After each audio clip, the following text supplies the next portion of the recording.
Nahmaduhu wa nasta'inuhu wa nastaghfiruhu wa na'udzu billahi min sururi anfusina wa sayyiati a'malina may yahdihillahu fala mudhillalah wa may yudlil fala hadiyalah. Ashhadu an la ilaha illallah wahdahu la syarikalah wa ashhadu anna Muhammadan abduhu wa rasuluhu la nabiyya ba'da. Allahumma salli wa sallim ala Muhammadin kana sadiqal wa'di wa kana rasulan nabiyya wa ala alihi wa sahbihi allazina yuhsinuna islamahum wa lam yaf'alu shay'an fariyya. Amma ba'du. Faya ayyuhal hadirun ittaqullaha haqqa tuqatih wa la tamutunna illa wa antum muslimun. Faqala Allah Ta'ala fil Qur'anil Karim,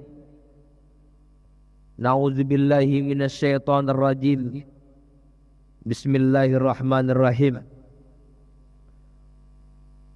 Wa idza sa'alaka 'ibadi 'anni fa inni qarib ujibu da'wata da'i iza da'an falyastajibuli wal yu'minu bi la'allahum yarsudun. Shadaqallahul azim. Kaum muslimin sidang jamaah Jumat yang dimuliakan oleh Allah. Pertama dan yang paling utama, mari kita sampaikan rasa puja dan syukur kita kepada Allah Subhanahu wa Ta'ala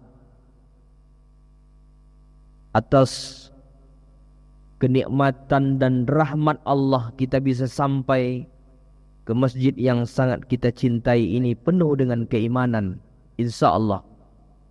Salawat barangkali salam mari kita sampaikan kepada Nabi besar Nabi Muhammad sallallahu alaihi wasallam.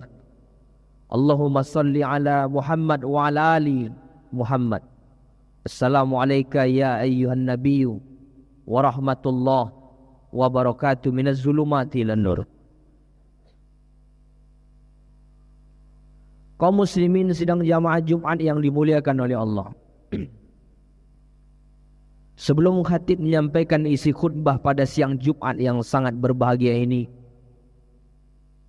tak bosan-bosannya khatib mengajak kita semua, terutama diri khatib pribadi, untuk meningkatkan ketakwaan kita kepada Allah Subhanahu wa Ta'ala. Kesempurnaan ketakwaan itu menurut Imam Nawawi adalah mengerjakan seluruh perintah Allah,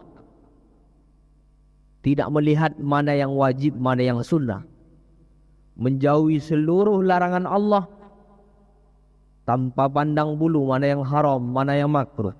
Itulah hakikat daripada sebuah ketakwaan yang digambarkan oleh Imam Nawawi.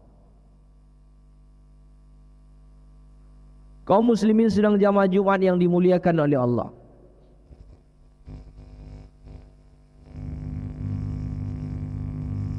Adapun judul khutbah kita pada siang Jumat ini adalah memaksimalkan waktu mustajab berdoa. Kadang-kadang orang tahu bahwa berdoa itu waktu mustajabnya dalam berbagai macam kondisi sesuai dengan dalil. Tetapi memaksimalkan itu jarang orang berpikir dan memahami, sehingga waktu mustajab doa itu tidak lagi menjadi mustajab karena ada indikator yang dilanggar. Kalau Ibrahim bin Adham, beliau sampaikan kepada muridnya, Ud'uni astajib lakum, berdoalah kepadaku maka pasti akan aku kabulkan, kata Allah. Tetapi Ibrahim bin Adham membuat 10 perkara bagaimana supaya doa itu akan dijawab oleh Allah. Oleh karena itu, kita yang beriman dan bertakwa kepada Allah, di samping mengetahui kapan waktu mustajab berdoa, juga harus tahu bagaimana memaksimalkan waktu mustajab untuk berdoa.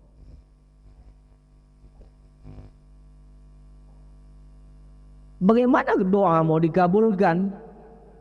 Solat tidak.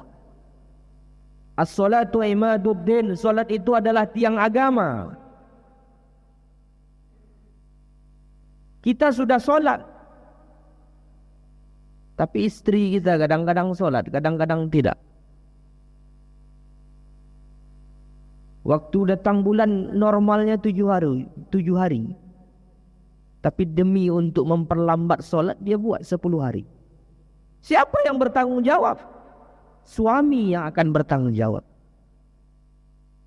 Maka memeriksa keadaan solat istri itu adalah tanggung jawab suami. Jadi tanggung jawab suami bukan hanya memberikan nafkah setelah itu selesai. Bagaimana solatnya? Bagaimana anak-anaknya? Sudahkah solat atau tidak? Istri sudah solat, anak tak solat, menjadi perkara. Makanya ada seorang Al-Habib Muhammad bin Abdul Al-Haidar. Ini keras sekali. Apa beliau katakan? Sakingkan kerasnya dan dahsyatnya untuk urusan solat ini, dia mengatakan, mending di rumahmu ada seekor anjing daripada ada anak tapi enggak solat. Kasar sekali, tapi tajam dan berdalil. Khatib ulangi, mending di rumahmu ada seekor anjing daripada ada anak tapi enggak solat. Bisa dijelaskan pendapat ini? Bisa. Kalau ada anjing di dalam rumah, malaikat rahmat tak masuk. Dalilnya bersanad itu. Tak masuk malaikat rahmat kalau kita memelihara anjing. Tapi kalau ada anak yang tidak sholat, bukan hanya malaikat yang tak masuk, laknat Allah yang akan datang dalam rumah itu. Dan laknat itu akan turun setiap hari. Ternyata lontaran pernyataan Al-Habib Muhammad bin Abdullah Al-Haidar ini sangat beralasan.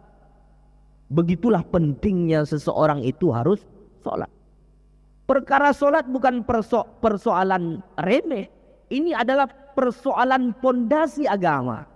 Makanya dalam kelanjutan hadis itu disebutkan, barang siapa yang mendirikan sholat berarti dia sedang membangun agamanya.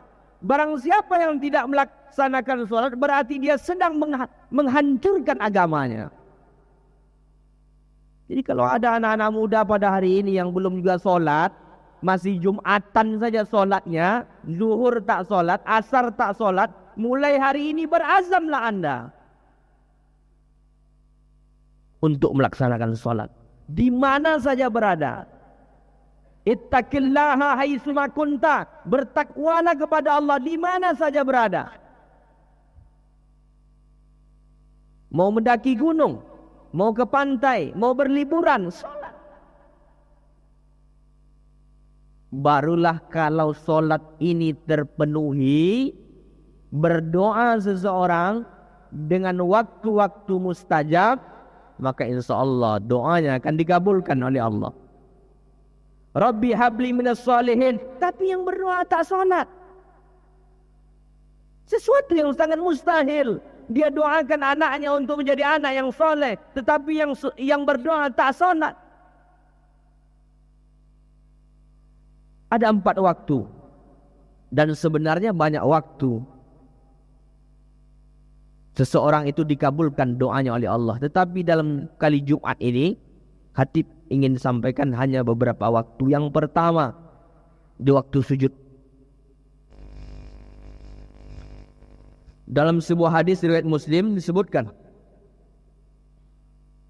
aqrabu ma yakunul abdu min rabbihi wa huwa sajidun fa'aksirud du'a.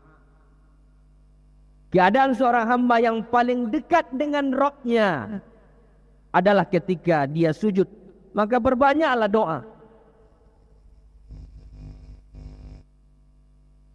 Ustaz kita kan berdoa melafalkan subhana rabbiyal a'la wa bihamdi. Apakah boleh doa selain itu? Boleh. Selagi dia berdoa memakai bahasa Arab, Rabbi habli minas salihin. Apalagi Rabbana atina fid dunya hasanah wa fil akhirati hasanah wa qina azabannar, boleh. Rabbana hablana min azwajina wa zurriyatina qurrata a'yuni waj'alna lil muttaqina imama, untuk doa anak-anak kita. Boleh. Tapi bagaimana kalau doanya itu berbahasa Indonesia? Maka cukup di dalam hati. Sebab kalau dilafalkan melalui lisan akan dapat membatalkan solat. Itu masuk dalam ranah fikih nanti. Kalau dia tertera dalam Quran dan hadis berbahasa Arab, maka boleh untuk dilafalkan. Tapi kalau dia berbahasa Indonesia, cukup di dalam hati. Maka apakah di waktu sujud yang terakhir? Tidak. Di waktu sujud yang pertama boleh, pertengahan boleh, terakhir juga boleh. Di waktu dalam kesendirian itu lebih boleh. Bisa kita berpanjang-panjang sujud kita kepada Allah. Fa'aksirud doa, perbanyaklah doa di waktu sujud. Kena kedekatan seorang Rabb dengan hambanya di waktu sujud. Yang kedua, dalam keadaan hujan. Allahumma sayyiban nafi'an, ya Allah turunkanlah pada kami hujan yang bermanfaat. Dan bahkan ulama mengatakan boleh doa selain ini. Hujan datang, rahmat Allah datang, berdoa kepada Allah Subhanahu wa taala. Banyak anak-anak muda kita ketika berhenti hujan, dia pinggir di tepi jalan, kemudian yang dia lihat TikTok, FB, Instagram, Telegram, media sosial. Boleh lihat media sosial, tetapi ada sesuatu yang khusus ketika kita berhenti di waktu hujan turun, berdoa kepada Allah Subhanahu wa taala. Kemudian dari Anas bin Malik radhiyallahu an, dari Nabi Muhammad sallallahu alaihi wasallam, bahwa beliau bersabda, carilah oleh kalian waktu-waktu yang mustajab pada Jumat setelah asar sampai tenggelamnya matahari. Nanti siap Jumat sampai sebelum maghrib, berdoalah banyak-banyak kepada Allah. Itu adalah juga mustajabnya doa. Apalagi antara azan dan iqamah. Inna du'a la yuraddu bainal adhani wal iqamati fad'u. Sesungguhnya doa yang tidak tertolak adalah doa yang dipanjatkan di antara azan dan iqamah. Maka berdoalah. Maka sebetulnya banyak waktu-waktu untuk berdoa. Tapi dengan catatan, laksanakan sholat, laksanakan rukun Islam, supaya kita menjadi Islam yang kafah. Dua hal penting yang ingin khatib sampaikan. Yang pertama, jaga sholat, kemudian banyaklah berdoa kepada Allah di waktu-waktu mustajab. Mudah-mudahan ada anak-anak muda kita pada hari ini yang belum benar sholatnya, masih bolong-bolong sholat. Mulai hari ini berazamlah kepada Allah Subhanahu wa taala. Mulai hari ini berazamlah untuk melaksanakan sholat 5 waktu. Dan mudah-mudahan perjumpaan kita ini bukan hanya di dalam masjid ini, tapi insyaAllah akan jumpai Allah di dalam surganya Allah. Fa'tabiru ya ulil absar la'allakum tuflihun. Bismillahirrahmanirrahim. Allahumma salli ala sayyidina Muhammad wa ala ali sayyidina Muhammad bil awwalina wal akhirina wa sallim wa radiyallahu tabaraka wa ta'ala an kulli sahabati rasulillahi ajma'in wa alhamdulillahi rabbil alamin.